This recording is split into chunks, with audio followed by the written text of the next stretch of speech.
बच्चों आज हम लोग पढ़ेंगे Newton's laws of motion NLM का second lecture.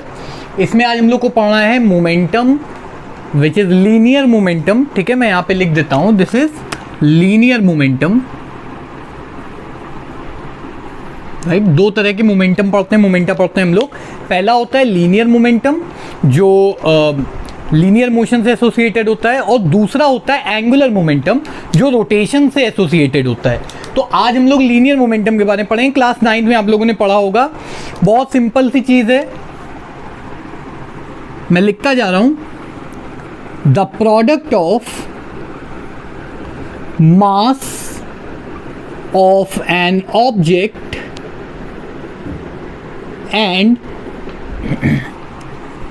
It's velocity is called linear momentum। बहुत सिंपल सी चीज, product of mass and velocity. ठीक, और इसका जो मैथमेटिकल फॉर्म बनता है इसको हम लोग P से डिनोट करते हैं, वेक्टर है, vector P equals m times vector V which is velocity. तो जिस डायरेक्शन में वेलोसिटी होगी उसी डायरेक्शन में लीनियर मोमेंटम भी होगा। तो जल्दी से पहले इसको नोट कर लो पॉज करके।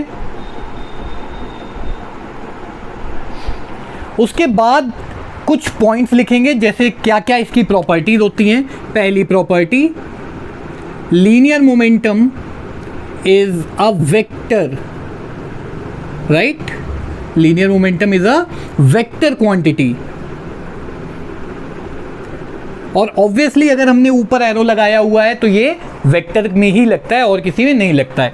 दूसरी चीज, इसकी SI यूनिट की बात करें तो M हो गया kg और V हो गया मीटर पर सेकेंड। तो इसकी SI यूनिट जो बनेगी वो बनेगी kg मीटर पर सेकेंड। बहुत इजी। और अगर इसकी हम लोगों को डायमेंशन निकालनी हो तो ये तुम लोगों के लिए होमवर्क। ठीक, मास, लेंथ और टाइम बहुत सिंपल हो जाएगा निकालना। तो जल्दी से ये दोनों पार्ट भी नोट कर लो। आई होप सबने कर लिया होगा। दूसरी चीज़ जो इसमें याद रखें कि मोमेंटम होता क्या है। इमेजिन करो एक मच्छर है बहुत छोटा सा और बहुत तेज़ स्पीड में फ्लाई कर रहा है, तुम्हारी तरफ आ रहा है। तुम स्टेशनरी हो, मच्छर चल रहा है मान लेते हैं 100 किलोमीटर पर आवर की स्पीड से, और वो आके तुमसे भिड़ता है। तुम्हें उतना प्रॉब्लम नहीं होगा, उतना दर्द नहीं होगा जितना एक कार तुमसे भिड़ती है, and it would have been like let us say 10 kilometre per hour की स्पीड से। तो कार का ऑल्दो वेलोसिटी कम थी पर ओवरऑल जो मोशन था उस कार में वो ज़्यादा था, because it's mass was more, यानी कि इट्स मोमेंटम वॉज मोर। ठीक, तो it's not only the mass और the velocity alone that can define the momentum. इन दोनों के प्रोडक्ट को हम कहते हैं मोमेंटम। एक और एग्जांपल देते हैं, एक ट्रेन आ रही है 0.001 मीटर पर सेकेंड की स्पीड से, तो अगर तुम उससे भिड़ते भी हो तो इतनी चोट तुम्हें नहीं लगेगी। और वही अगर एक बुलेट है, ठीक है, बुलेट मीन्स जो गन से बुलेट निकलती है, बाइक नहीं, और वो बुलेट अगर तुमको स्ट्राइक करे तो भले ही बुलेट का मास कुछ ग्राम का हो, ठीक, लेकिन उसका इम्पैक्ट ज़्यादा होगा बिकॉज ऑफ इट्स मोमेंटम। तो आई होप सबको ये चीज़ समझ में आ गई होगी दैट लीनियर मोमेंटम क्या होता है। ओके, नेक्स्ट हमारा जो इसी में हम लोग को पढ़ना है that is Newton second law of motion. तो इस वाले पार्ट को हम लोग हटा देते हैं और अब बहुत इंपॉर्टेंट टॉपिक है, सबसे इंपॉर्टेंट लॉ है। कुछ बुक्स में लिखा होता है this is the real law of motion. Okay, तो हेडिंग डाल लो सब लोग, Newton's second law of motion.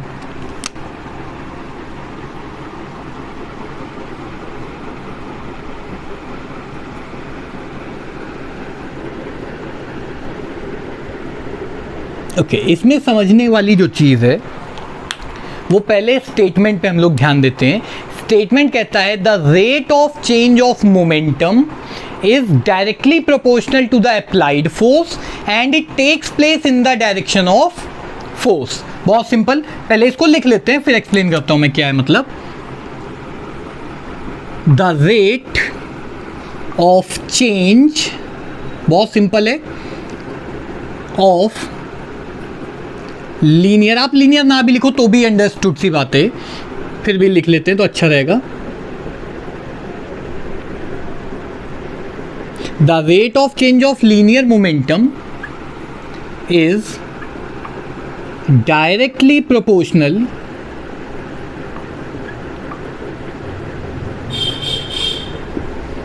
To the applied force,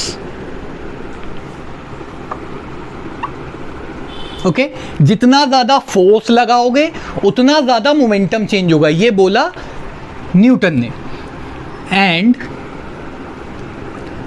takes place, या कर्व भी लिख सकते हो, वो भी ठीक है, इन द डायरेक्शन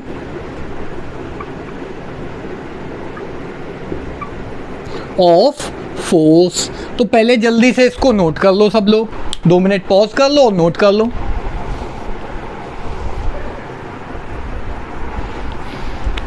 अब न्यूटन ने बोला क्या, आई होप सबने नोट कर लिया होगा। न्यूटन ने क्या कहा, न्यूटन ने कहा जिधर फोर्स लगाओगे मोमेंटम उधर कोई चेंज होगा। भाई एक ऑब्जेक्ट है, मैंने इस पे इधर फोर्स लगाया तो इस पे इधर की वेलोसिटी आ गई। अगर ये ऑब्जेक्ट इधर आ रहा था मेरी तरफ, ठीक है, क्रिकेट खेलते हो सब लोग, तो क्रिकेट में बैट्समैन क्या करता है, बॉल आती है, मान लो बॉल इधर से आ रही थी और मैंने थोड़ा सा इधर को मार दिया, तो उसका मोमेंटम भी उसी तरफ चेंज होगा। जिस तरफ भी मैं फोर्स लगाऊंगा मोमेंटम उसी तरफ चेंज होगा। बहुत सिंपल सा है।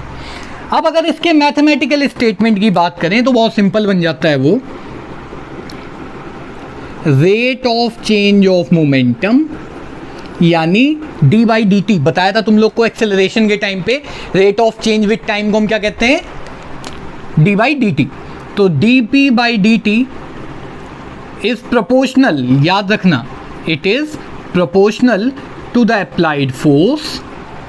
ठीक, तो ये है mathematical form of Newton second law. तो जल्दी से पहले इसको नोट कर लो, ये बहुत इंपॉर्टेंट टॉपिक है।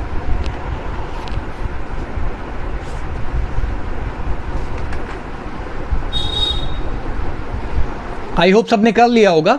अब इसको यूज करके तुम लोगों ने क्लास 9th में एक फॉर्मूला पढ़ा था एफ इक्वल्स एम, वहां पे भी ये डेरिवेशन था, बस डी की जगह डेल्टा आ जाता था। तो अब बस वही चीज़ हम लोग करने जा रहे हैं दोबारा से। तो F is proportional to d p by D t, rate of change of momentum with time. बहुत ही आसान। अब अगर हम लोग P की वैल्यू, यहाँ पे हम लोग को ऑलरेडी पता है P इक्वल्स एम वी लिख देते हैं। अगर हम लोग इससे सब्सटीट्यूट कर दें तो क्या बनेगा formula, F is proportional to d by D t of m times v। ठीक, और तुम्हें पता है जब भी डिफरेंशिएट करते हैं तो कांस्टेंट हो अगर किसी चेंजिंग क्वांटिटी के साथ या वेरिएबल के साथ, तो कांस्टेंट को बाहर कर देते हैं, उसको डिफरेंशिएट नहीं करते। तुम चाहो तो फर्स्ट प्रोडक्ट रूल भी लगा सकते हो, उससे भी आ जाएगा, बट अभी हम लोग सिंपल रखते हैं इसको। तो m कांस्टेंट था, ये मास है, दिस इज कांस्टेंट। यहाँ पे तुम लोग इसको लिख लो स्टार बना के कि सिंस मास इज कांस्टेंट, तो we can write it as F is proportional to, mass बाहर आ गया, D V by D T. बहुत सिंपल एकदम। ठीक, और D V by D T तुम लोग पढ़ चुके ऑलरेडी, क्या होता है, rate of change of velocity with time, इसको हम कहते हैं एक्सेलरेशन। तो we can write it as F is proportional to m times acceleration. बिल्कुल एकदम सिंपल। और अगर हम प्रोपोर्शनैलिटी हटा दें, अगर हम प्रोपोर्शनैलिटी हटा दें तो क्या बन जाएगा, F इक्वल्स एक कांस्टेंट m टाइम्स a, ये बनेगा फॉर्मूला।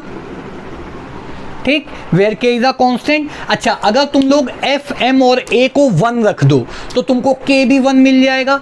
और K क्योंकि कांस्टेंट है, और अगर K कांस्टेंट है इसका मतलब K की वैल्यू कुछ भी कर लो हमेशा सेम रहेगी एक ही सिस्टम ऑफ यूनिट में। तो K की वैल्यू जो है वो 1 आ जाएगी। इसको हम लोग यहाँ पे लिख लेते हैं, दूसरे कलर से लिख देता हूँ मैं। यहाँ पे लिखेंगे if F equals 1, A 1 newton, A equals 1 metre per second square and M equals 1 kg, तो K की वैल्यू हमको मिल जाएगी 1। ठीक, और K एक डायमेंशनलेस कांस्टेंट है, तो K की वैल्यू 1 आ गई है, तो अब हमको बहुत ही क्लियर है। और K की वैल्यू 1 आ गई तो उसको यहाँ पे फॉर्मूला रख दें, तो F equals m times of A, हमको ये फॉर्मूला मिल जाएगा। बहुत आसान है, इसको नोट कर लो। मैथमेटिकल फॉर्म, ये डेरिवेशन भी पूछा जाता है और ये फॉर्मूला भी डायरेक्टली पूछ लिया जाता है।